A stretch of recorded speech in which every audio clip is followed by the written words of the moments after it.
I've been growing this thing for 20 years. We are live. Welcome to the Turaco Creative Cast, where you can't spell Turaco without A-R-T. And we have a special guest today. But before we get to him, I'll just introduce myself. My name is Frank Salazar, aka Captain Goggles. And you can find all my stuff on that link tree. I'm Salazar Art Nation on Instagram, on YouTube, on Twitter. I'm Nation Salazar, but there's a link. There might be a link to that. I just post the show there once in a while. Currently working on some creative stuff. I actually sent out some things out in the mail today to a few people. So hopefully they'll get that soon. And my co-host, or it's not Russ, it's Anna over there. Hello. Anna, let us know where we can find you. Hi, I'm Anna Raub. I'm the co-host of the TuracoCreativeCast. You can find me on the internet at that link tree thingy and at Anna Raub on YouTube and Anna Raub Arts on Instagram. And is this the point where I introduce our special guest, or is there something else I gotta say? You can talk about if you're doing stuff, if you're working on. Oh yeah, I guess I'll give a quick shout out today, actually. So, First off, super excited. Paul Pate sent his comic and art book. So really cool stuff right there. Cyborgs versus samurais, just that genre is just epic. Yeah. And then I got some art from Frank.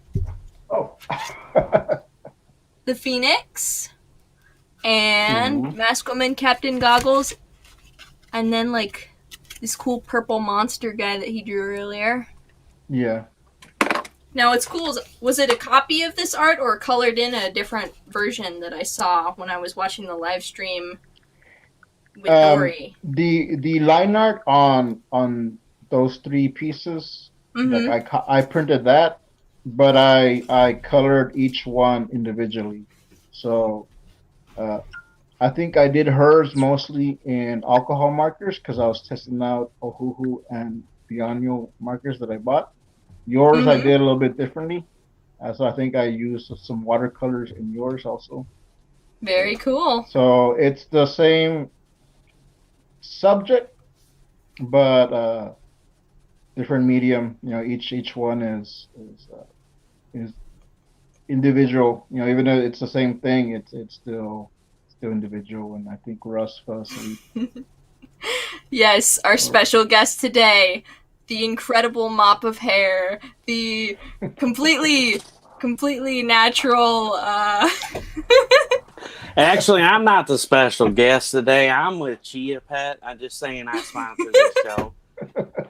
Chia. What's going on, guys? No, actually, I was sharing this out all over the place while you guys were talking about your good stuff. Okay. You know. That's fine. I can. Did any of you go to Comic Book Day? I think it was Saturday. No, I didn't go to Free Comic Book Day. I don't have any comic book stores near me. Actually, so the closest one to me is probably about 50 miles away. It's almost an hour drive to get there. And so, I'm not going to like go do that on my day off. Like I drive for a living, so I drive like 200 to 500 miles a day. Sometimes less than that, but most of the time it's at least that much. And so I'm like, when the weekend comes around, I'm like, I'm not going anywhere. I'm staying home. I'm cool. We can chill here. And actually, it worked out good because the comic book store that I order from is in North Carolina, Pennsylvania, and so they actually are out of town at a con last weekend. So this coming weekend, they're doing their Free Comic Book Day. So I'll just snag it off of them. You know, I don't even have to leave my house. They just ship them to me. I mean, I got to pay like $5 in shipping, but for me to drive an hour, it would be like $20 in gas, going up there and back. So I'm like, cool, I save myself a 2-hour trip, an hour, waiting in line. Sponsored. So yeah, I try not to go to stuff like that. Like I like going to cons and stuff, but like for free comic book day, it's just not worth it for me to drive. Because even like if I get there, they probably won't have anything left anyway. Because they're such small stores. I mean, like literally, they're like a cell phone store. You go in there and you're like, it's packed wall to wall, and they don't really order a whole lot of new stuff. It's mainly back issues. So there's 3 here in my area. 2 are relatively big, like they're the ones that are more known. 1 is semi new, but they've been here for a couple of years, so they're getting a good business. So I'll go to that one first, and then I'll see if I can hit the other ones. I picked up this. I got some extra copies because since I went to 3 different ones, so and I really didn't know what to do with it because I don't really read young adult. But what I ended up doing, I drew a little beast boy here on the bottom. Where the stamp goes. That's supposed to be a beast boy. I just drew it on here. It had a little white space. I guess you could put slap a sticker or something. No, what that's for is that's for the stores to stamp where they came from. The little. Oh, okay. So all the free comic book days, 90% of them have that white space. So what they do I saw that.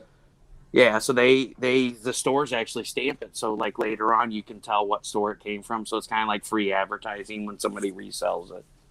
Cool. Yeah, well, they didn't. None of the ones here did that. So I just took the opportunity to draw. Hey, no, you know what? And actually, a lot of them. They're worth more if they don't have the stamp on it. So, I mean, technically, if you CGC it, that would come back a green label if it had a stamp on it. Okay. Cool. Let's see what I can do with these, because I don't really read this series. Sorry, I don't mean to sound like Mr. Smarty Pants. I just sorry. Being educational. I didn't know. No, I figured that's what it was for. I figured that's what it was for. You could put your stuff on there, but hey, I see a blank space. I want to draw on it. Hey, it's perfect for that. You can call it the remark box. Mm-hmm. Yeah, and that's actually what I was doing because I just watched recently I heard about remarks. That's cool, but I don't have a book out, so I can't do any of that. But then free comic book day, perfect. I didn't really spend anything on this. Some of these I will read, some of these I won't, but I'm like, hey, well, I'll draw on them if I can. Mm-hmm. Right, so Russ, tell us a little bit about you. Officially introduce you. Official. It's officially official. All right, guys, I gotta take this off. It's way too hot. Whoa, look at that. I don't really have that much hair. So, everybody, I am Russell Allen with Russ Explode Studios. You can find me on Sundays and Tuesdays at 8 p.m. Central. That's 6 p.m. Pacific Standard Time and 9 p.m. Eastern Time. I do creator interview podcasts for indie creators. So we've had cooking shows, we've had authors, artists. I have a life coach on tomorrow night with me. So I don't just do comic books. I do pretty much anybody that wants to come on and talk about the work that they do, charity work, anything like that wants to spread the word about the things that they do and who they are, and they want to get some recognition out there. On Saturdays, I also have a review show. We won't talk about the name on here because it's funny. We can talk about it off air, but just check out my Saturday night review shows. I do book reviews for comic books and regular books. I'll be doing more of those. I've kind of skipped it for the last month. We had some stuff going on in our family. I've got issues going on, and my family got hit 2 weeks ago by a drunk driver. So we've had some, stuff that's come up. So I just, on the weekends, I've been so crazy during the week. On Saturday, I'm like, I am totally not doing anything tonight. But I will begin those again here pretty soon. I am also the author and creator of this fine fella right here, Xenonanite Titan. And I even got this now. I'm working on this. This is my next big venture, my action figure. So, and then I am also a member of CB4K.org, which is Comic Books for Kids, which is a wonderful charity, and we will talk about that tonight as well. It's something I'm very passionate about, and I like to save it for last to try to, get the background of the story to everybody of some of the things that have progressed over the last 10 years and kind of build a reason why this is so important to me. Because, it's a great charity. You hear about it and you're like, man, this is wonderful. They're really doing a great thing. They're doing God's work. They're helping sick kids that really need some solace, some peace in their life because they got so much bad stuff going on, some really life-threatening things that are happening. But I have a little bit of story that builds up to why that's so important to me as well. Oh, yeah. Yeah, and I can't wait to hear it. That's why I decided to reach out to you. Because if anyone doesn't know, we met on Dory's stream. She just had one, I think it was Friday, the Diva Daily. Yeah. And that's when you were talking about that, and I'm like, hey, that's we need to have this guy on. Hey, I'm pretty laid back. I love to have fun. It's hard to forget me when you see me on a live show. You're like, whoa, I just, I'm always try to be energetic. And that's what my podcast is about, inspirations, bringing people positive. There's so much negative on social media. Yeah. And there's so much of people fighting and, fighting over some of the goofiest things. And I want to be that podcast that, people can always say, I've had a bad day. I want to hear something good that somebody's done. Or I want to hear something good that somebody's trying to do. Or I want to hear something good. And they can always tune into my podcast and either we're having fun, we're joking, we're laughing, we're telling stories. And then outside of that, we talk about, the inspirations, how these writers, like me, took this detour in life. They, this isn't going to work. They go and do another job. And then they end up, several years later coming back around and being either a comic book creator or an artist or an author. And we all have that story. And that's what I like to talk about. We talk about, Kickstarters and stuff like that, but I try to make a majority, 95% of the show about the person and how they got to where they're at now. Because I feel that's more important than talking about the project. People, if they like what they hear about you, then they're going to go check the project out. It's about what do I have in common with this person and what do I like about this person? Oh, yeah, you like gargoyles? That was my favorite show when I was a kid.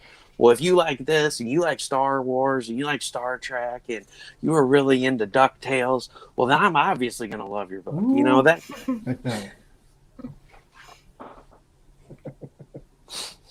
It's a good way to do it. Hey, it's all about the people. You don't get that personal time at a con, That's the nice thing about these live shows, before the vid happened and everybody was doing the cons. Everybody was too busy to sit down and do live streams. There was a lot of artists. Video.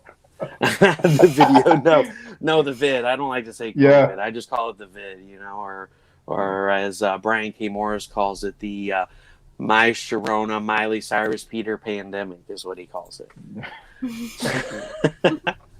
And so, before this happened, I tried to get people to come on and do it, but they were so busy. Like every weekend they had a con, so they were packing up and leaving one and then getting ready for the next one. They didn't have time. It wasn't because they didn't want to do it. They just, they're trying to do art. They're trying to do their commissions. They're trying to do the covers they have done. And then they got the cons on the weekend, the time that, and then they're trying to fit family time in between. And so, you really don't get that personal time to talk. What kind of stuff are you into? What kind of stuff do you like? Maybe on the off chance they do an interview for a magazine, you can read a little snippet about them, but it's not the same as being able to go into a live video and say, hey, what are you into? Hey, how did you get here? Hey, how did you come up with this idea? And actually them be calm and have enough time to say, hey, let me tell you about this. I'm really glad you asked. Because at a con, they're like, hey, you've got like 200 people behind you. Like, we need to make this go. Like, thanks for buying my book. Peace. Have a good one. Next, they got to keep the line rolling. They don't like don't do it to be ignorant. It's just, it's easier to be like, hey, if we get a chance, I can talk to you later. But you have 199 people that are behind you that are going to be mad. So if you get upset, I'm sorry, but it's better than 199 people being upset. Oh man, yeah, definitely. Riot! Get the riot shields out! Ah! Yeah, for sure. Call We're Captain talking Gauss. about a free comic book day when I went there yesterday. And I like to look around and talk to the people. But that day is they're trying to get stuff out. There's one that I went to talk to the owner because I actually knew him years ago. He would do little cons. So I want to talk more about that. But they were just like, "Here's your comics," and bye. I was like, "You're like, oh, okay. Well, I have no reason to I was gonna look at stuff and then oh hey, and engage conversation, but they're like, oh yeah, you can get over there. Oh yeah, the comics. Okay, cool. Yeah, all right. I guess we're leaving. I was like, all right. Yeah. Well, and see, that's what it's all about. That's what the con scene's about. That's what doing these live streams about. That's what about being in comic books is about. It's about community. It's getting to know other people that are into the same stuff as you, or that aren't into the same stuff as you, because they introduce you to stuff that you've never heard of, and they're like, oh, you like this? I like that too. Well, if you like that, you're really gonna like this, and that's how you learn about new things. And plus, it's really great to get to know the people behind the books, behind the comics, behind the characters, how they came up with it, and actually get a real understanding instead of trying to do your own interpretation from reading their stories. And that's me. I'll talk to anybody. People, even when I'm not at cons or I'll be at Walmart. And my wife's like, that's like one of your biggest weaknesses is like you'll just talk to anybody. And I'm like, it's just me. I love to interact. I could literally if one person walked up to me and spent, the entirety of the con talking to me and I didn't sell a book and they were just talking to me about my book and what they liked and what they didn't like, and yeah, I mean, of course, if somebody else came up to me, I would talk to them too. But I mean, if one person came up and we had a conversation about it, I would thoroughly enjoy that more than selling 100 copies of my book because, I have somebody here that wants to talk to me. They're interested. They really like the story. They want to know more about it. How did I come up with this? That's what I like to talk to other creators about. And I would be just blown away to talk to somebody else about that. And, that's just me. I like interacting with people, which is why the podcast is great because then I can just talk a lot and, not get yelled at by my wife about it. Well, for sure. As you mentioned, the book, the project, it's called Xenonanite Titan. Yeah, you pronounce it Xenonanite Titan or Xenonanite Titan. I pronounce it Xeno, potato. Xeno. Oh, okay. Well, there's a bunch of links in the comments, so you guys want to check it out. There's also links in the description below. So if you want to click on those. So to kind of I do want to acknowledge the chat first. We had one person here who says, "Good evening, it's Joke Joint." So sorry I didn't get to you earlier. What's going on, Joke Joint? You're still here, but if you are, hey. And we got people watching, but that's pretty much it. But yeah, so how did you come up with that character? Because that looks pretty cool. Yeah, tell us a little about it. So Raziel, which is Xenonanite Titan, it's kind of a story that I wrote. It's not the first story that I wrote. The first story that I wrote was taking steps in the walk of life. So back when to back up a little bit, when I was younger and I was in third grade, we had these coloring sheets that we used to color. And then the teacher would say, write a story about the scene. And so the other kids, they'd throw a page together. I'd turn and it'd be 10 or 11 pages. And the teacher would be like, what the heck? You're only supposed to write 3 paragraphs. And you wrote half of a fan fiction here, and so she would read them and she was like, this is really good, and she would write on there. She's like, you could make a living at this one day. And so it's what I really aspire to do. I'm good at creating stories, coming up with stuff. And I'm just a really creative person. I'm always, thinking up stuff on a whim and, and joking around and stuff. And, even with my kids, I don't read them stories and that. I just make up stories and they're like, oh, that's really cool, and so they'll ask me to tell them the same story that I just made up. And so I've always loved creating, and I'm not very good artistically, I'll just put that out there right now. I did create Stuff Pool, which is pretty fun, but it's not the greatest. It's like kindergarten level art. I mean, we'll be realistic here. So my strong point's writing. And so I was like, man, I want to do this. And my parents are like, oh, you can't make a living being a writer. You need a real job where you can get a car and a house and support a family. And I was like, okay, So I went to the next thing, you know, blowing stuff up. I was like, yeah, I'm going to go into mining engineering. I'm going to work with high explosives because I love blowing stuff up. I mean, that's where Russ Explode came from. I mean, that was my gamer tag way back in the early 90s, and I stuck with it. I was like, man, Russ Explode. So then it became this and that, and then, you know, throughout the years, I've always used it. I mean, even, you know, now on the PlayStation, you know, Russ Explode. And so, you know, so 10 years ago, you know, my whole life I've been, you know, working a job, but I feel like something's missing. And so I started working a job that I was working over the road once a week. So I'd go out of town on a Wednesday and I wouldn't come back till Thursday. And so I spent the night in a hotel. And so my wife's like, hey, what do you want for your birthday? And I was like, I'd really like a Chromebook because, you know, I want to start writing. And so I started writing, you know, Taking Steps in the Walk of Life, which was around that time when all the wars and, like, you know, Iraq, Afghanistan, all this stuff's been going on. And you had all these stories in the news about these soldiers that were getting sent back from deployment and something happened to their wife or their family. You know, they got killed in a car wreck. And so their house and all their belongings got sold off, and they came home and they're like, oh, all your stuff's gone. You know, their house was foreclosed on because nobody made the payments and all their belongings were sold off. So they came home, everything of their family, their life was gone. And so this was actually the first book that I wrote, and I never published it, and I may publish it, you know, now after this. But this was kind of like my side project. I wrote it. Like I said, I started in 2010, and in 2015, when my son was born, I had amassed about 900 pages of the story. And so I was almost finished with it. We found out in December 14 that my son had heart defects. And so they're like, oh, it's not that big of a deal. He'll have open heart surgery at 3 months. You get to take him home. You'll bring him back at 3 months. We'll do the first surgery. Then we can bring him back at a year. And then at 3 years. And we're like, you know, oh, man, you know, our son's got to have open heart surgery. This is crazy. Well, then, you know, after, you know, 3 and 4 or 5, you know, appointments a week, they could check in on his heart. I guess it was the end of February. They're like, oh, you know, we were wrong. It's not as bad as we thought. He's only going to need 2 surgeries. He's going to need one at 3 months and then one at 3 years. That's way better than we thought. And, you know, it's not as bad. Well, around this time, I was, you know, working on finishing up, you know, the last bit of the book. And then he was born, you know, March 23rd. And they're like, oh, yeah, we were wrong. It's way worse than we thought.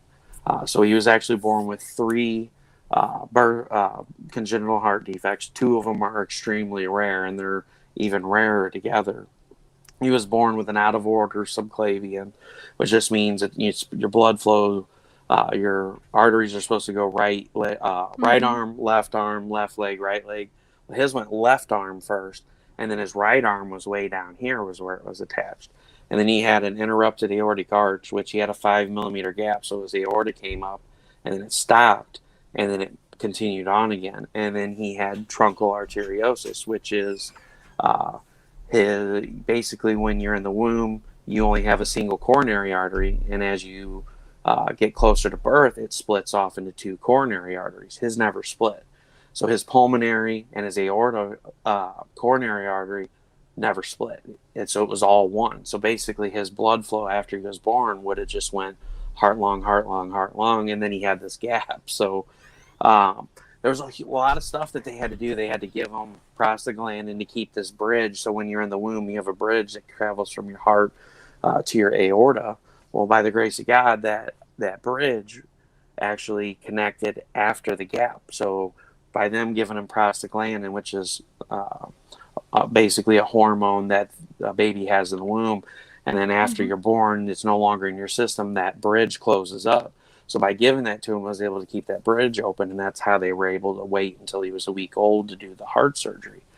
So we knew all this was coming. I was like, oh, I'm going to take the Chromebook with me to the hospital. I'm going to finish the book out. Give me something to take my mind off of stuff. And it never happened, you know.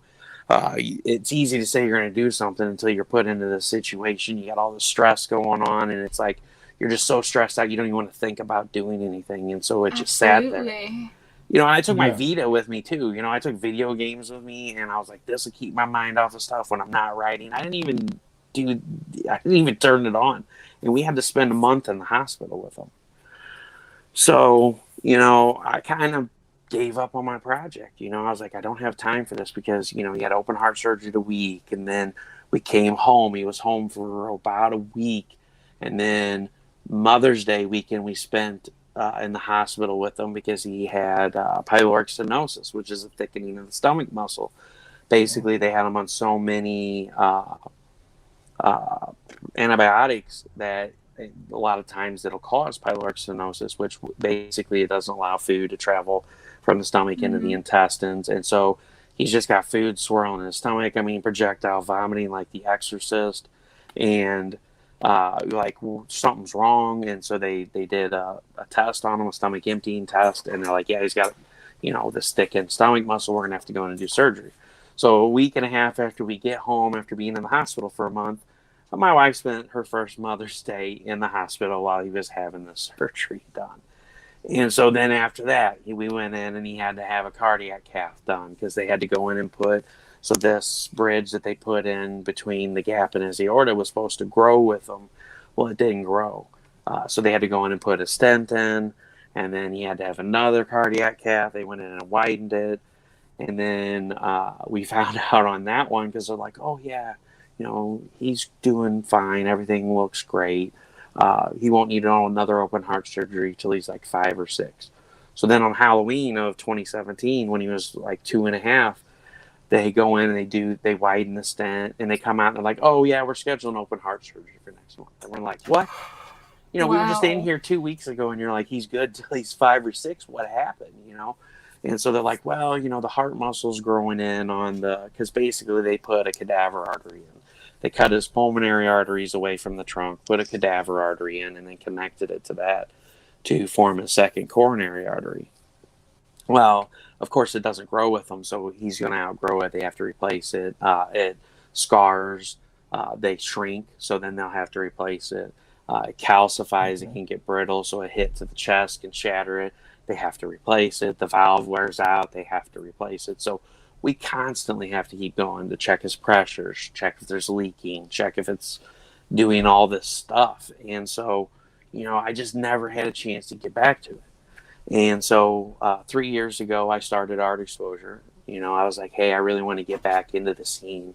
I haven't really done comic book stuff for a long time. I miss it, now that I've got a son, who's going to love comic book heroes because I love Marvel and DC and, Vampirella and a lot of the indie books. And I'm like, I'm going to introduce him to all the, this world, and hopefully he'll love it too. And it's something that we can do together because with this heart stuff, he can't go to amusement parks and ride rides and, do stuff that other kids can do. And so this was going to be something that could be our thing. And so I was like, I'm going to get back in the scene. So I got back in the scene. I started meeting a lot of cool people. And I was like, hey, I'm going to start Art Exposure. I really want to get on and do a podcast and, help these creators out. And I had one person that was like, yeah, I'll do it. And then everybody else is like, no, we're too busy. And, the whole time I'm doing this over this, up until last year. So I started this in, I guess about the middle of 2018 was when I started. Yeah, it was middle of 2018. And so I guess it was about 2 years. I've been just kind of staying in the back, and all these people are like, hey, what do you do? And I'm like, well, I wrote this book 10 years ago, and, well, it wasn't 10 years ago then, but, I'm like, I wrote this book, and, this happened and that happened. Well, you really need to get it out there. And I'm like, yeah, I'll worry about that later. I got too much stuff going on. And so last year happens. My grandpa passed away in the end of 2019. In September, he had spinal cancer. He got really septic. We couldn't even go in and visit him. We couldn't go see him. They had it completely tented off.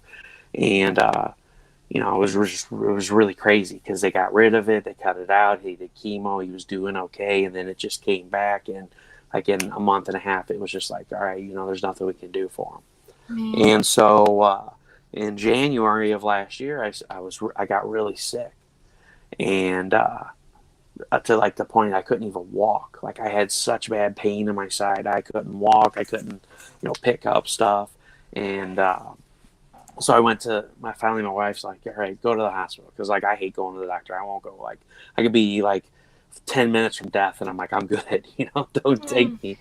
And so she's like, all right, enough. You're gonna go to the hospital. So I went in, and they found a tumor on my liver. And so I was like, we were like, what? So the following week, so this was the second week of January, I went in and they did an MRI because they wanted to find out if it was benign or malignant. And they're like, well, the good news is it's benign. But the bad news is we found a 3 by 5 centimeter mass on your spine. And so I spent 2 weeks in the hospital. They did every test possible. I did a CT angiogram, all this stuff. And so I got out of the hospital. The end of January, they did a PET scan, and the PET scan revealed significant evidence of malignancy. And so, I went in on Friday. It was like I think it was the 31st of January. Saturday morning, it was February 1st. We're sitting there. I just got done cooking breakfast. Literally, we just sat down. I put everybody's plate down, and I got the notification on my phone that I had a test result. And I was like, oh, it's just the blood work. There's no way the PET scan's back that fast. And I opened that up, and that's the first thing you see is, significant evidence of malignancy. So, it was devastating. I bawled my eyes out. My wife's like, what's wrong? And I was like, it says it's malignant. So my doctor was on vacation till February 15th, of course. And so like the whole time I'm getting messages from him, hey, why haven't you gone in and had a biopsy done on it? Well, at this time, my wife spent like a week and a half, on the phone with radiology, the head of radiology, Mercy, Washington, Big Mercy in St. Louis. Hey, won't you guys do the biopsy? They absolutely refused to do it because it was in between my lungs, my spine, and my stomach. And they were worried that if it was cancer and they somehow penetrated my lung or my stomach, that it would travel. So they wanted to wait and see if it grew, if it got smaller, if it didn't change, what is it doing? And my doctor's like, why haven't you done the biopsy? And I'm like, I can't, they won't do it. So I didn't get back in until the middle of February, and he's like, all right, yeah, we have to do what the head of radiology wants to do. They want to wait. That's what we have to do. So we'll wait. So by the end of February, I'd been out of work for 2 months. I'm the only one that works because my wife stays at home to take care of Roderick. With daycare, they don't want to have a critical illness child, and then, she doesn't want to have to take off a bunch, and I can't take off a bunch. One of us would lose our job anyway with the amount of medical appointments that he had. So we just made the choice that I would work. She would stay home and take care of him. And, she would do like, a side business at home. So I've been out of work for 2 months. My FMLA, my vacation runs out. I'm like, I'm going to go back to work until they figure something out, and to, try to pass the time and, feel like I'm doing something again. And my third day back to work, on my way home, somebody ran a light and hit me and totaled my car. And then in the midst of dealing with the car wreck, COVID happened. So all the hospitals shut down. They're like, hey, we don't know if it's cancer. We're sorry about the car wreck. You need to go to physical therapy, but everyth's closed. So we'll call you when we open back up. So I didn't get back into the doctor until July. By then, I couldn't even walk. It took me 2.5 hours to get out of bed. There was days I was 3 and 4 hours late to work. And just because I couldn't walk in the mornings, I couldn't put weight. My back hurt so bad. And, I went into the doctor. They're like, nothing's wrong with you. So to fast forward all the boring stuff, I didn't find out anything about the cancer issue. They kept doing CTs. I didn't get in somewhere. Finally, somebody was like, all right, we'll send you to a neurologist. The neurologist sends me in. They basically didn't believe me that I was in this much pain and I couldn't walk, because there was no reason logical that mass being on my spine would cause any of this stuff. Well, when they did the CT scan at the hospital from the car wreck, they missed that I had 2 blown discs in my back. I have my C6 and 7 is blown to the left, cutting off this nerve in my neck. L1 and L2 is blown. And then I have 11 bulging discs from my L3 and 4, and then T2 through 8 are all bulged. And then I have multiple on my neck. And so, this was December of last year, after going all year, well, through all this pain, they wouldn't give me anything. There's nothing wrong with you. And they're like, oh yeah, your back's messed up. So going through injections and all that stuff. Basically, the moral of this was all that I found out that I thought I had cancer, and I was like, what do I regret the most? I regretted not doing this book. I regretted not finishing this project because I was really passionate about this story. The story had a lot of heart. It's about a father that gets cast away from his family from an accident at work. He doesn't know if they're still alive. He doesn't even know if the earth even still exists, but he's fighting through all this adversity to make it back to his family. And so with everything that I was going through, it really hit home with me. And I'm like, I really regret not finishing this. If this is the last thing that I do, I'm going to do this. I'm going to publish this book, and I'm going to die happy knowing that I did the one thing I always wanted to do. Plus, I'll leave something behind for my family. Maybe they can sell the books and have an income coming in until my wife can figure something out. It was kind of like a contingency plan of sorts.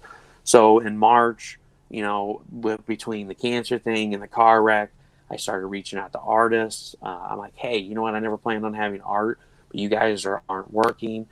Will you do a piece for the book? And they're like, heck yeah. So I got all these pieces commissioned. I went through and I rewrote the book. I broke it into 3 parts. I did a complete rewrite of book 1 because a lot of the stuff, Russ Allen with his kids, the interaction they had. In 2010, I didn't have kids. Last year, I have a 5-year-old and a 4-year-old. So the interaction with them, I was able to go back and rewrite the interaction between Russ Allen and his kids and make that interaction realistic because they conversate with their dad the way my kids conversate with me. And, I found some stuff that didn't make sense, and I rewrote that. And I'm like, hey, it was like a fine wine. It was really good at first, but with age, it's gotten better. And so I really think this, is truly a great story. And so, I shot it out there to a few of the artists, that I got really close with as friends, that I met in the community, and I branched out and met their friends. And, I was like, hey, here, read this. What do you think? And I was really mean about it. So I had to back up a little bit. It's really funny. So like around this time, it's like June. And, I'm like, I'm still trying to be funny and play pranks on people. So like I was tired. I've been up writing. I have this thing where like I sit there and I listen to music for like an hour or so before I can really start writing. And then I get writing and I write really good. I'm like, it just flows. And I look over and it's like 1 o'clock in the morning. And I'm like, oh no, I got to be up at 3 o'clock for work. So I look over and it's like midnight. And I'm like, oh, good thing I'm finishing chapter 2. So I wrote chapter 3 and then I left it. So I go, I'm like, my wife comes downstairs. I'm like, hey, I'm going to jump in the shower, read this and see what you think. And I get out of the shower and all I hear is, you're an a-hole, And so I was like, why? What did I do? And I knew well what I had done. And I was like, why? What? She's like, you know what you did. She's like, you wrote chapter 3 and there's nothing after it. How could you stop it there? And I was like, yes, I got the perfect hook. The first 2 chapters, I could just float this out there. People are going to read it and be like, all right, where's the rest? So that's awesome.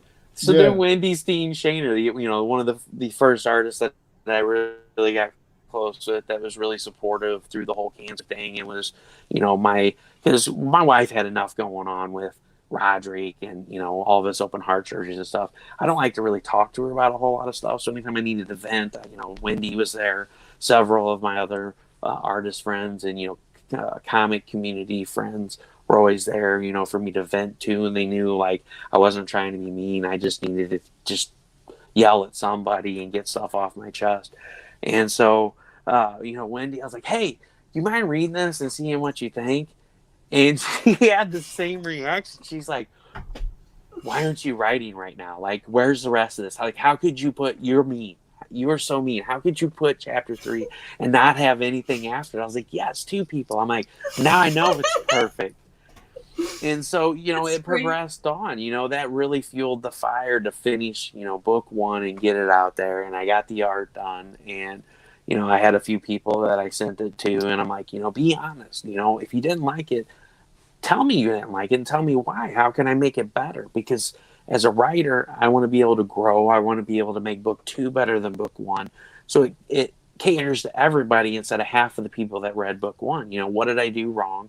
What did I do right? So I can do more of that and less of this. And so I got, you know, some feedback. There's a few things that need to be fixed in the book. They were super minor, like literally like, oh yeah, that makes sense, and change a few words around and boom, it's done. And, you know, I got really good feedback on it. And so I was like, hey, you know, this is it.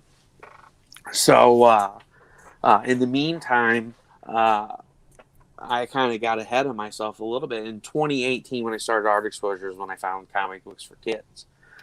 Okay. And it really hit home with me. So before I continue the other story, I got to start this one. So, you know, 2018, I run into John and Mary, which is Hooked on Comics. They're based out of Pennsylvania. That's who I'm going to be getting the free comic book day books from this weekend.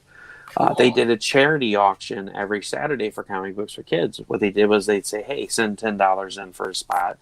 And, you know, you get put on a wheel. All the money goes to CB4K.org. And then everybody on the wheel gets a chance to win this slab or this book. And I heard about CB4K. Well, having Roderick, when he had a second open heart surgery, he was inconsolable. You know, we were in the hospital for 12 hours in a room the size of a telephone booth with a phone on the wall and a TV that we didn't watch. Just we're waiting for that phone to ring. You know, they go in, they sewed him up, they had a leak. Oh, hey, we got to go back in. So it was like 5 o'clock at night. We got there at 5 in the morning. 12 hours we're in this room. We're waiting to go upstairs. We don't get to go see him until like 7:30. And he's just rolling all over the place. He won't sit still, which he needs to do because they broke his ribs open. He needs to sit still. And him moving is putting him in more pain. And he just doesn't understand. He's 2.5 years old. And we're trying to, you know, hey, Roderick, it's okay. You know, calm down. You know, what can we do for you? And nothing was working. Well, then they come in with, you know, a Hot Wheel, you know, a 99-cent car. And all of a sudden, the pain's out the window. He's sitting still playing with this car, and he takes his mind off of everything. Or they come in with, you know, well, actually, they came in with a Spider-Man car, and which is right up his alley because he loves Spider-Man. And then they came in with, you know, books and coloring books. And, you know, it gave my wife and I time to sit back for 15 or 20 minutes and let him do his thing and go off in his own world and forget about the pain, and us to really be able to be there for each other, decompress for the day. So I really, you know, I see what comic books for kids is. They send comic books, pop figurines, Pez dispensers, coloring books, stuffed animals, all of this stuff to hospitals nationwide for them to give out kids for this exact reason. And I fell in love with the charity. I'm like, this is a way that I can give back more than what we've gotten from what our son's been given. And I, you know, so this is where the part that my story kind of merges in with CB4K.org. I've been, you know, I fell in love with it. I'm like, what you guys do is great. I see it firsthand. I believe in this 100%. This truly makes a difference in kids' lives and in the parents' lives. You know, as a parent to a critical illness child, I see the benefit from it. And so fast forward to November of last year, my book's done. And I got with Steph Wilson and I said, hey, you know, I really want to get a piece done. And I want to do a CB4K.org t-shirt where it's I'm a champion, I'm a Titan for CB4K.org, which is Titan because it's Xenonanite Titan. Yeah. And I can grab a shirt. Hold on a second so I can show it. Sure. Yeah, cool. So and exciting. That's Xenonanite Titan there in the back. Cool. Or one of the iterations.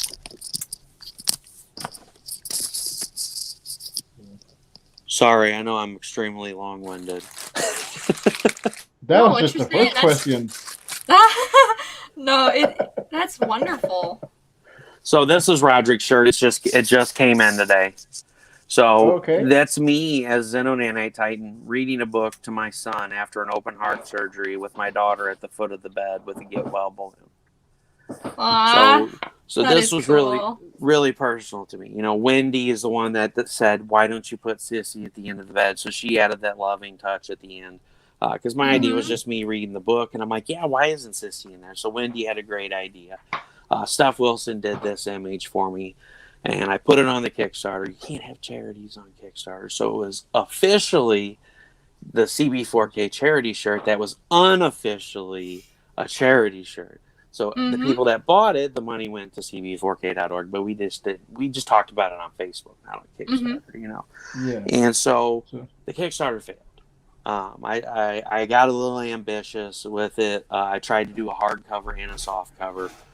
Doing a minimum print run, it was going to be around $5,000 to do, you know, the minimum print run of both, and I tried to do that. Wow. And as a first-time creator, because of course it's a novel, you know, it's a 6x9 format, 200.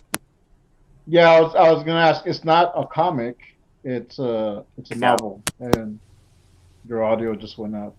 Yeah, I'm good now. Can you hear me? Okay, cool. Yeah. So I was gonna ask. It's not a comic, right? It's no, it's not a comic. It's a novel.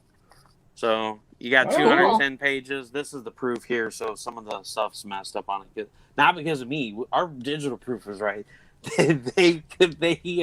They made it wrong. I'm like, I get it. And like the first thing I noticed going through, I'm like showing everybody. I'm like doing a live unboxing. And like, and here's chapter 5 with no art. Like, where did the art go? And like, oh, there it is. We're just gonna put it in here a page late. You know, no big deal. We'll just throw it in there wherever because it can go anywhere you want. That's a draw your own art on that page. That's what that is. That's what everybody said. That's what everybody said. This is the Steph Pool art page. Russell will draw Steph Pool for you on every single one of these copies. No problem. We will include that. Yeah, remarked edition. That's right. That would be fun, actually. A lot of work, though. Yeah, it's a lot of work. Trust me. Yeah. We'll get to that in a second because that's actually really fun. I have a little experience of that, so we'll talk about it in a little bit. But yeah. Yeah. Oh, I did want to ask you. So since you said that was you drawn as Xenonanite, do you dress up as Xenonanite to go to hospitals or events? You know, it's something that I've thought about doing. So since, you know, the art was just done last year, and with COVID and stuff, with Roderick being a critical illness child, that's cool. With Roderick being a critical... The reason I was saying, and that's cool, I'll let you talk right now, but I dress up as my character, Captain Courage, and I also I just got this helmet, so I haven't even debuted it yet. Cool. But yeah, when you're talking about that, I was like, hey, yeah, like that's similar to what I do. So I really want to talk about this. Yeah, that's the plan. That's my plan. So with the art being done last year and the book 1 just now being done, and with me missing so much work because I've been in and out of the hospital more than I've been at work over the last year with everything. That's my goal eventually is, you know, I will go to hospitals dressed as Xenonanite Titan. I got to get the funding first, you know, of course, to get the cosplay and stuff set up. Wow. But, you know, I did this shirt. I got a little ambitious with the Kickstarter because some people wanted soft cover, some people wanted a hard cover, and me being a first time creator, I wanted to appeal to everybody, and you just can't do that starting off. And so it failed. But I don't like to say that it failed because something really great came out of it. You know, when one door closed, another door opened. Yes, sure. Mark had been reaching out to people. Mark is the creator, the founder, and the head of CB4K.org. Mark had been reaching out to people to do T-shirts, and nobody would answer back. So it's been a few weeks. He logs onto Facebook, and this is the first thing he sees on there. Like literally the first post. So it was like, you know, it was fate. It was, you know, God threw it up there to say, hey, here's this guy trying to do this for you, and you didn't even ask him to. And so I get a message from his daughter, Michelle, on Facebook, and she's like, hey, Dad wants to talk to you, which I met Mark at C2E2 in 2019. So I'd known him, you know, I've talked to him before that, but I got to talk to him face to face. He got to meet Roderick, and I told him, you know, I really appreciate what you do. It makes a difference. It really does. And, you know, so we've known each other for a while, and he gets on there and sees this, and I'm like, great, you know, he's mad at me. I didn't ask permission to do this. You know, here I'm thinking I'm in trouble. So I was like, okay. So I call up Mark. I'm like, hey, what's up, Mark? And he's like, Russell, what's going on? It's been a while since we've chatted. He's like, I seen the t-shirt on Facebook, man. I love what you've done with it. How would you like to be the official t-shirt supplier for CB4K? And I'm like, let's do it. So over the span of November until April of this year, on top of me relaunching Xenonanite Titan in March and funding it 218%, which I'm super proud of. I'm humbled by that, the outpouring.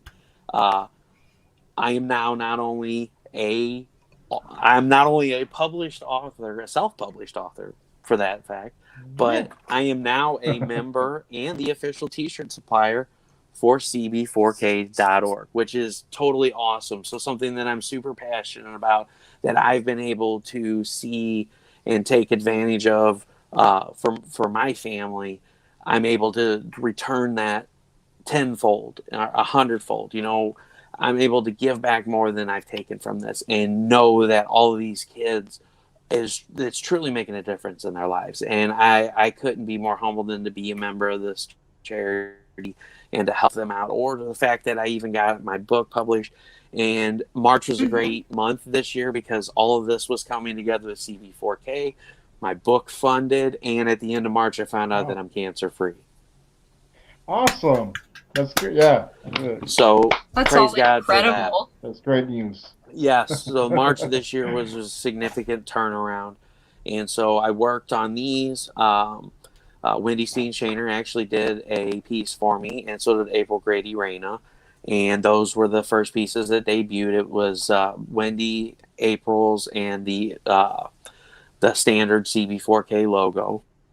We've since then expanded out from that. So now that the Kickstarter's ended and everybody's received their shirts, these are now available on there. As you can see, I got Roderick one. It just actually literally came in the mail today. That's cool. And then Rodney Fike also added a shirt on there. He did a piece of Pitter Patter. It's Buddy and Dude, which are his characters from Pitter Patter, reading books to a kid in the hospital bed. And we also got a cool new one that Mark sent over. He's like, hey, I got a new logo. Throw this on a shirt and see what you think. It is the Mark. Well, so he sends this to me. He's like, hey, man, it's the Iron Man CB4K t-shirt. And it's got the arc reactor. And I'm like, I know if I put arc reactor, Disney's going to become, sniffing up my alley. I know if I put Iron Man, Disney's going to come sniffing around my website. I'm like, I got it. You got the Mark IV, the Mark 42, I'm like, it's the Mark CB4K. Because, literally they can't say anything because Mark is the owner and founder of CB4K. So I can just play it off that Mark made the CB4K logo. And so it's the Mark CB4K. You see it, and you're like, oh, that's Iron Man. And it's like, of course, because of the name. And so I was like, this is the perfect name. So I threw it up there, and I love it. It's really cool looking. So we've got all those shirts available. Those are available on my website, which is in the description, like Frank said. You guys can go there. All the prices on these shirts are what you pay out the door. So you're going to look in and you're like, that's kind of expensive for a hoodie or a t-shirt. That includes your shipping. So if it's $5, $6, $7 to ship that shirt, that's already been factored into the price. So your tax, your shipping, and everything, that's the price you're going to pay out the door when you add it to the cart. All profits made from all of these shirts, any of the apparel, even the official CB4K t-shirt, all goes towards the charity, which 100% of the profits of everything that they take in goes towards shipping these comics and stuff to the kids. They keep nothing. It's a non-profit charity. They are recognized by the IRS. There's a lot of letters and stuff going on in there. They are recognized by the IRS. So you guys can donate to that by, like I said, getting one of these, which I would really prefer you to do, because not only is the money going to go to help the kids, this is what people are going to see when you walk by them. And this is a really sentimental moment for me. I mean, this means a lot. There's a lot of emotion that went into this piece, because this is my family right here, and this is a charity that I care a lot about. And somebody's going to ask you, well, what's comic books for kids? And be like, oh, this is that Russell guy, and his son has open heart surgery, and this charity organization sends toys and stuff to these kids to help them with their pain and, with the stuff that's going on. And Absolutely. This is a walking billboard. So not only are you going to be helping kids by purchasing one of these t-shirts or tank tops or hoodies, you're also going to be a billboard. You're going to help other people see this organization, because social media and me doing podcasts and them posting stuff only goes so far. We've got to really help get them get the word out. I mean, they've been around for 4 years. This is going on, I think, their 5th year, their 4th or 5th year this year. And so, they're growing steadily. I mean, from when they only had a handful of hospitals, I think they're up to almost 1,000 hospitals now across the nation. Wow. So, you have hospitals that say, hey, I need 125 books. Can you fulfill this? And so Mark's got to get this stuff sent out the door. So with that being said, they don't have a whole lot of time to do stuff.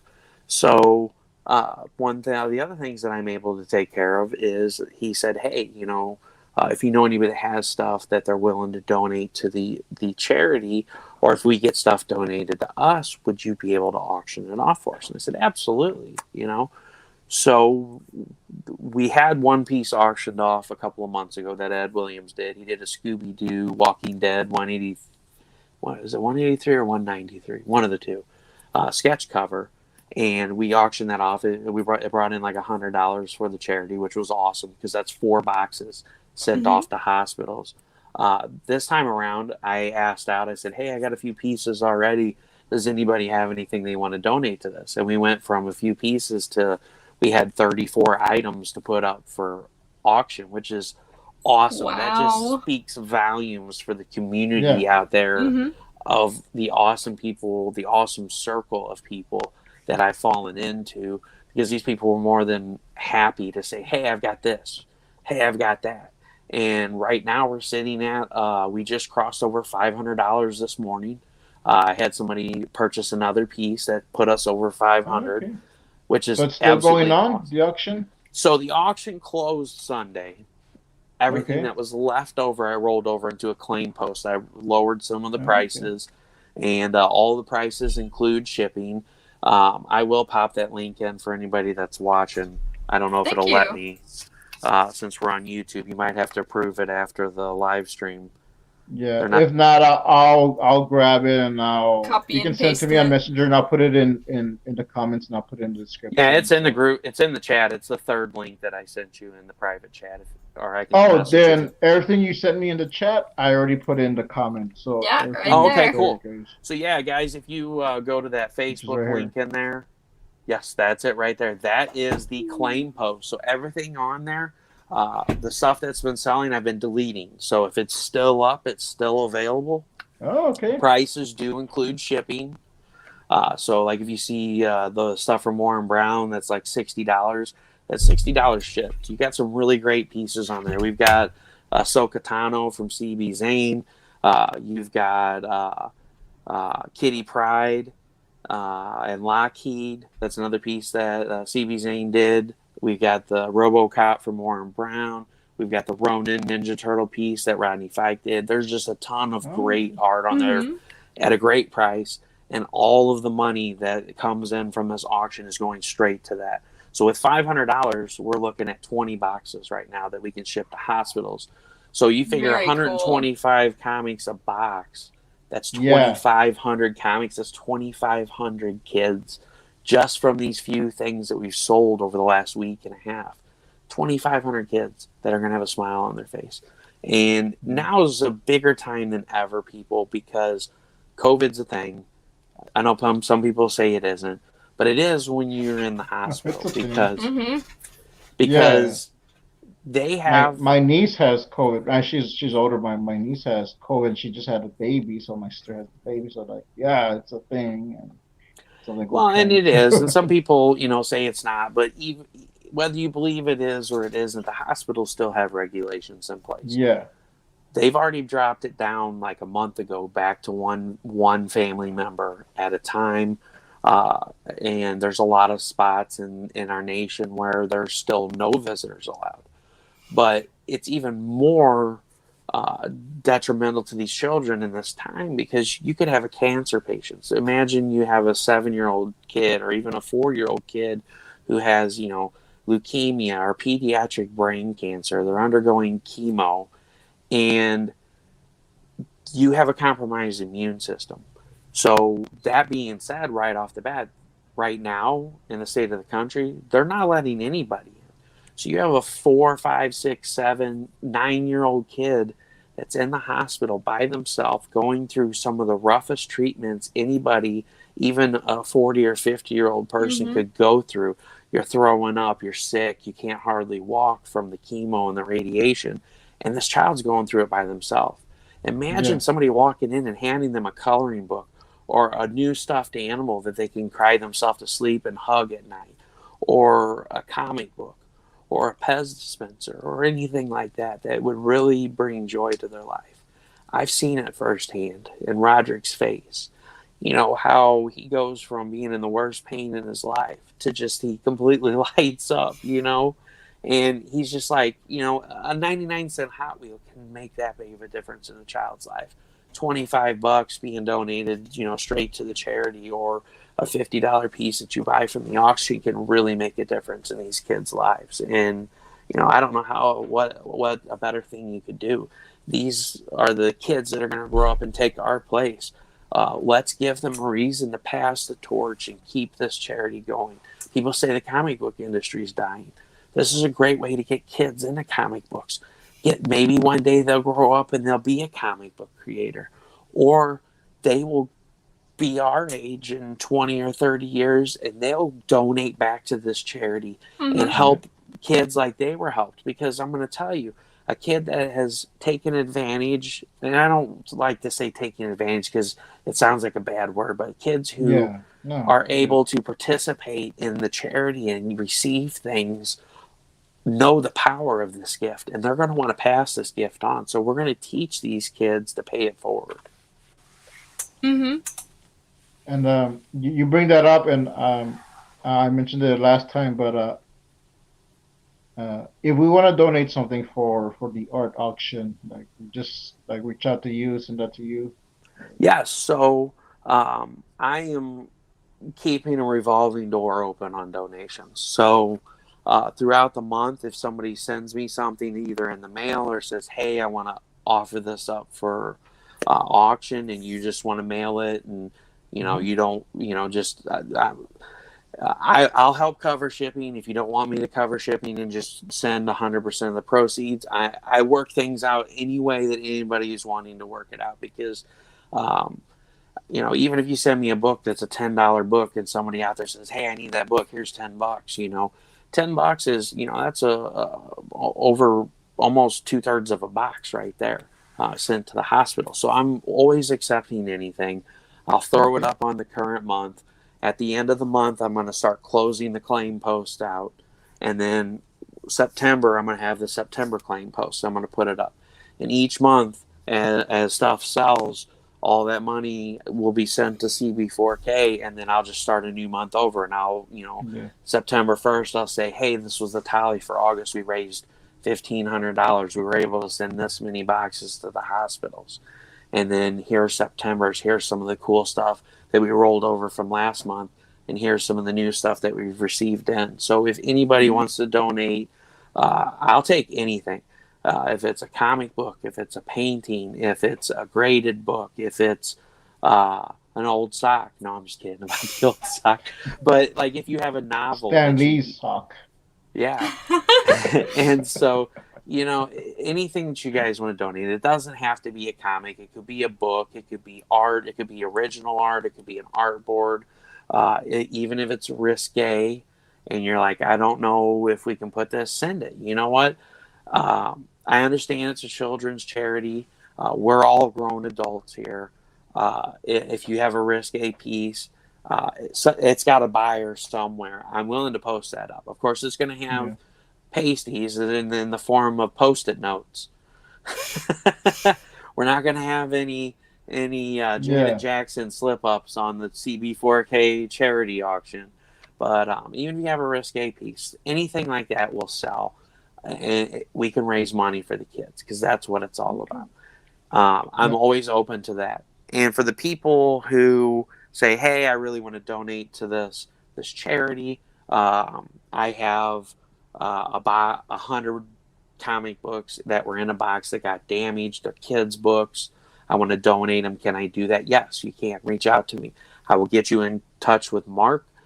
Mark will give you all the details where you can send the books to, and you can mail the books directly to them, and they will distribute them to the hospitals. And they'll send 5 in this package and 5 in that package, and they'll send them out nationwide.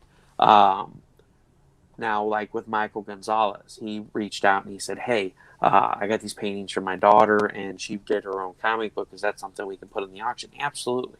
Send it over. I will sell it eventually. Somebody out there is going to see that, and they're going to fall in love, and it's going to find a forever home. Mm-hmm. But even greater is he ended up rolling in his daughter's comic book. He added it as an add-on in his Kickstarter. He matched it with a donation to CB4K. So you could say, hey, I want to buy 5 of them. They were $2 each. You could have added $10 to your pledge, got 5 extra books, and he would have matched 5, and you could have said, hey, Michael, send my 5 that I bought extra and send them 10 instead of 5. And so for $10, you were sending 10 comics. That's $1 a book to cb4k.org. And, so I was talking to Mark, and I was like, hey, because I seen he had adult books, and I didn't want to be like, oh, hey, I see you got, adult oriented, not like adult books. Like, I mean, like mature, like there's a little bit of blood and gore. Yeah, okay, they're more adult oriented. It sounds so bad. Okay. Let me get the banner ready. No, they got him adult books. Okay. Whoa, back it up. All right, rewind. We're gonna start this over. For adults, not. Yeah. Adult all right, content. Let's start over. So I seen that Michael had adult-oriented books that had a little bit of violence and gore that were more mature rating. And I was like, I wasn't gonna be like, hey, you can donate those books too. But I was like, hey, if you have any damages, or anybody, or feel like you want to donate, and you don't have any kids' books, you can donate the more mature stuff. So anything PG-13 and under goes to comic books for kids. The sister charity just got started up with CB4K. It's called Comic Books for Troops. PG-13 and up goes to comic books for troops. So troops that are overseas, troops that are here in the States, these books get distributed. Maybe a soldier watched his battalion or his best friend get blown up, or something happened that day that was really detrimental. They can hand these books out as a way to help them cope with PTSD or just the hardships that they're facing. So it's really great that this is branched out from just kids. Now it's going to the troops. So I do want to put that out there. This isn't just, a children's charity. If you're watching this, you're going, man, I don't have any kid-oriented books. There's also something for you. If you have the more mature rated books that have the violence and the gore, there's the comic books for troops. So please still reach out to me if you want to donate books straight to Mark, and where they can send them off to the troops. Michael was just blown away. He's like, wow, this is great. I can't believe I found you. I've been wanting to donate to a kids charity, and I've had a box of books that's been damaged for over a year, and I've been looking for somebody to send them to the troops, but there's nobody out there. And I said, there is now. Here's your place. And so he talked to Mark, and Mark got him set up with both, and he's sending the match donations for the kids. He's sending the Neotheric books, which is a dinosaur book, for the troops. And, I want everybody to know there's something for both. So if you do have more mature-oriented books, still reach out to me. I can get you Mark's information. Or if you want to donate the more adult-oriented books to auction off, again, I will take those to auction off, because, we're adults. We're not selling this stuff to children. We're selling it to raise money for children. So don't feel weird being like, well, I got this book. It's a little risque. There's a little bit of blood and gore, or, there's violence. It's fine. This stuff's getting auctioned off to us on Facebook. So we got Peter Palmiotti in the chat saying hello. What's going on, Peter Palmiotti? Hey. I got half of a message typed out to you today, and I realized that the thing that I needed to tell you what dates are open was sitting on my desk, and I was at work. So you have half of a message typed out to you, just so you know I haven't forgotten about you. I just needed to look at my dates. It happens. Yeah. Oh, and this is someone from the organization, Michael T. Gonzalez. Books are being shipped out tomorrow. Hey, Michael. Yes, awesome. Michael is the one that had his daughter's book, The Agents of Okay. And he also donated the paintings, which I have them right here. I can show you them real quick. So the paintings are absolutely beautiful. My favorite one is. So here is the book. She wrote, drew, and colored this all herself. It's the Agents of Shh. There it is right there, Agents of Shh. And her own custom Pokemon card that she made to go with it. So this is on the auction. So anybody that's wanting to know, this book here and the Pokemon card is on the auction. This is the book. They print them themselves at home. They staple them and stuff. He matched the donations from the Kickstarter for these and is sending them to CB4K to distribute. So it's really cool that his daughter wrote and colored and drew this. And so now their kids are going to get to read what another kid created. And not only that, but he also donated these paintings. So we'll show off a couple of these here. So here's one of the paintings that his daughter did. Oh, nice. And they're absolutely beautiful. So if anybody sees these and you fall in love with these are available on the auction. It's $100 shipped for all 4 paintings and the comic book. Okay. So you got a sunflower. And you got a panda, and my favorite, the bluebird. This is my favorite here, the bluebird. It's absolutely gorgeous. Oh, she did such a great job. And she's 9 years old. We got an aspiring artist right here. Nice. Yeah. Shout out to her. Shout out. And then here's the panda. That is cute. I like the panda. So these are available on the auction. It's all 4 paintings right here. And the her book creation here, Agents of Shh, and the Pokemon card, which my kids love the book. Shh, don't tell anybody because it's the Agents of Shh. So Michael's a great guy. Like I said, he donated this stuff to me to auction off, and he's matching the donations of. So he just kickstarted Book of Legends. So like I said, this was an add-on. Anybody that got the super fan pack or did this as an add-on, he's matching these, sending these to CB4K, and he had the damage box of Neotheric. And he's sending those for the troops. So it's a great organization.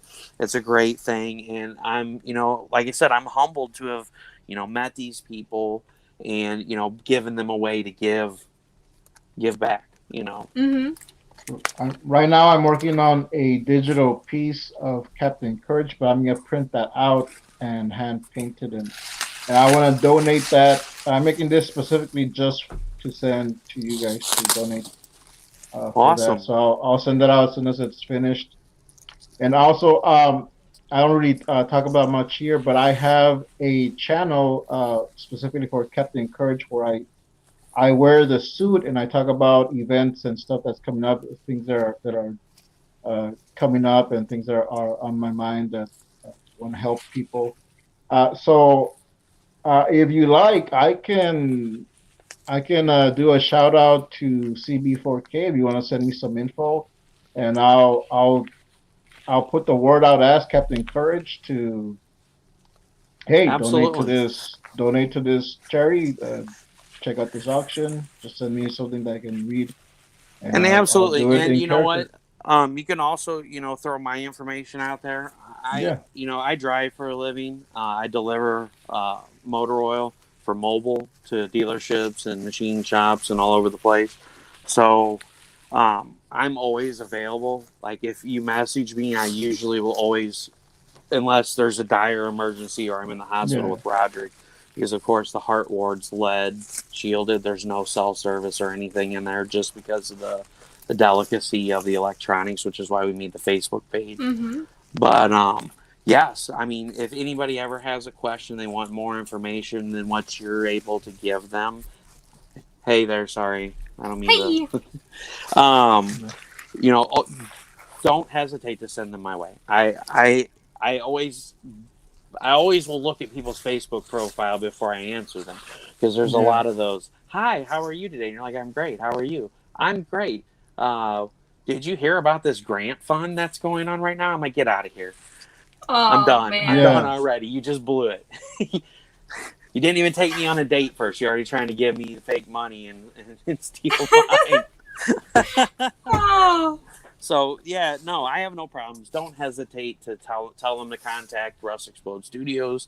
They can contact me. Mark is he's usually really good about answering me, just because if I need something, usually it's either critical, because otherwise I don't ever message him, because I usually handle things on my own. He has enough confidence in me to do that. Unless it's using like the official logos and stuff, then I gotta be like, hey, Mark, can I do this? But yeah, no, I mean, don't hesitate. People can contact me, and if I have to step it up, I can contact Mark and say, hey, such and such is going to be contacting you. It's really important. Can you get with them? And, like Michael, I let him know Michael was going to be messaging him. He got with Michael right away. He's like, oh, yeah, I already talked to him. I was like, oh, okay, cool. So, Excellent. you can always reach out to Mark or myself. Like I said, they spend all day packaging this stuff, because since it's not for profit, it's strictly they donate their time to shipping all this stuff out. And if they have volunteers that come in and do it, they don't pay anybody to do this stuff.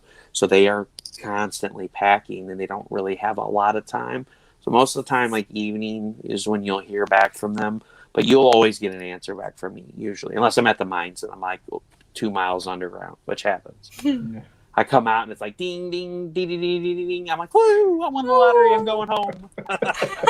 Oh, man, it's just a bunch of messages I got to answer. No, I'm just kidding. I'll never say that. Unless it's my wife. Then I'm like, oh. I'm busy. I'm busy. I'm at work. Oh, hey, what's up, buddy? What are you doing today? Wait a minute, you're going to message your friends and you're not going to message me? She's probably watching right now. Oh, I knew it. He tells me he's busy. He's too busy talking to his friends. She's on the side like, I'm waiting as soon as you... Yeah, you wait. You wait. I got the ruler out. Ooh, I'm in trouble. No, I'm just kidding. I'm terrible. I know. Kick me out. I'm fired. It's actually close to that time, but... So you want to wrap it up? Where can we find you? Unless anyone has any questions or is anything else you want to say? Yeah, I'm sorry. I didn't even give you guys a chance to even talk. I come on your show and I just take it over. I'm like, hey, I do this every day, so I got it. You guys just take a break. You took a vacation day, right? We can call it that. Yeah. Sure. Let me show what I was drawing. No, that was golden. Your energy in the show and meeting you and listening, it's just incredible.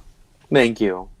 This is what I'm working on right now, and I will fix it up and print it out and work on it, and I'll reach out to you to send it to you. I really appreciate that. I really do appreciate that.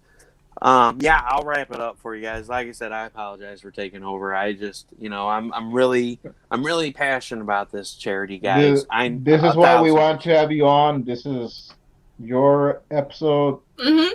Talk about everything. We usually wrap up around this time, just so people aren't tuning out. Plot twist: Russ is the show host. Dun dun dun! I'm taking it over. That's why he's in the co-host seat. That's why he's in the co-host seat right now. He's So guys, go, Russ. It's my show. Sweet. I love this. All right, we're going till midnight. No, I'm just kidding. I gotta get up at 3 o'clock. So, yes, my name is Russell Allen. Once again, I'm with Russ Explode Studios. You can find me at Russ Explode Studios Books with Heart on Facebook, Russ Explode Studios on YouTube, Russ Explode on TikTok, Russ Explode on Instagram, Russ Explode on Twitter. Just type in Russ Explode in Google and you'll find all my stuff. Nobody else has Russ Explode because I've taken it over since the 90s. Oh, yeah. So, guys, please go to Xenonanite where you can find CB4K.org apparel. You got t-shirts, you got hoodies, you got tank tops. All of the profits from these pieces will go to this. Wait, hold on. We're backwards here. This great organization there, CB4K.org, which will help kids get comic books, Pez dispensers, pop figures, stuffed animals, all kinds of great things that help take their mind off of the sickness and the problems that they are having and find a bit of happiness and solace in their lives. Also at Xenonanite Titan.com, you can find Xenonanite Titan, The Fall Before the Rise by yours truly here.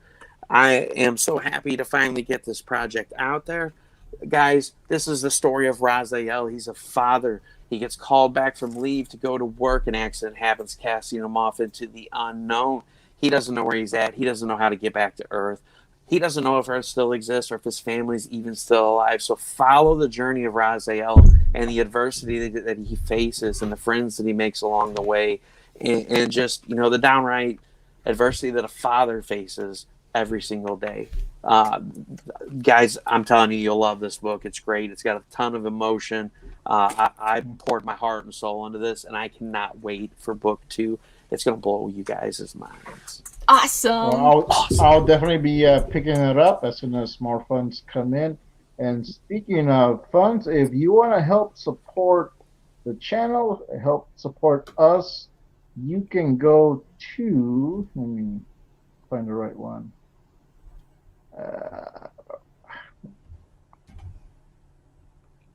I just messed up my whole segue.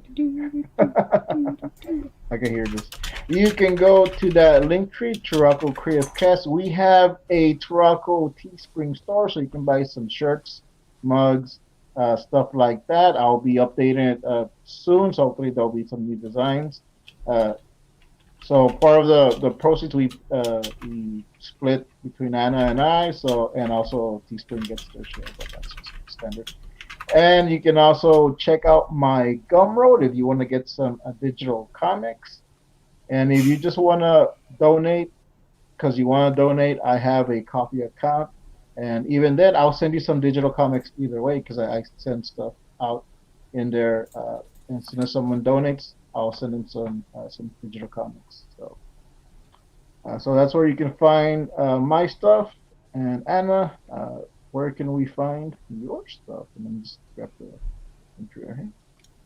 At the link tree. Anna Raub at YouTube, and then Anna Raub Arts on Instagram, and of course this YouTube channel, and on the internet, wherever. And we out have in the Peter wilderness. Here saying, does Anna ever draw during the streams? I forget. And Anna is saying, I do sometimes. I actually, there, if you see it, I hit the little screen share button, something that I was working on last stream and was messing around a little bit with this stream. I didn't get a whole lot done. Russ was too interesting. Well, I think. Okay. Nice. Kind of goofing around with different expressions and stuff. Well, that's pretty cool. That's awesome. Yeah. Oh, I like it. I like it a lot. Oh, man. Okay. So yeah, last time it was Slug Cats. This time it's Mask Woman, because why not? Working on the background and some of the bio stuff for the story just today. Yeah, we've been, don't worry guys, there is more story coming. I am working on the other mini issues, and once these mini issues are done, I can put those pages into an actual book. So and that will just be the first part. That was all of Anna's happy little accidents. Yep, that's how it is. We might even include that in the back of, once it's a finished book. We might even include some behind the scenes art and scribbles. So totally should. Oh man, that's the best part. You put some behind the scenes stuff at the end of the book. Mm-hmm. I mean, and you put some raw stuff in the end of the book. That's where it's all cool. At. I love black and white art before it's colored and it's just sketched out. Beautiful. Mm-hmm. Beautiful. Oh yeah. Mini comics. Omnibus. Yeah. Omnibus. Yeah, like all these little mini comics I'm doing for Captain Goggles and Mask Woman. They're gonna be in a collected set, and it's gonna expand the story. I'm gonna work on the rest of the story, and that's stuff that we're gonna be talking about behind the scenes. So that's gonna be its own graphic novel. So these little mini comics are gonna lead up to that. So, all right. Thanks for everyone who was in the chats. Thanks, Russ, for coming on, telling us about this great charity. Guys, check it out. All the links are there in the chats, but I will be posting them up in a comment and adding more in the description.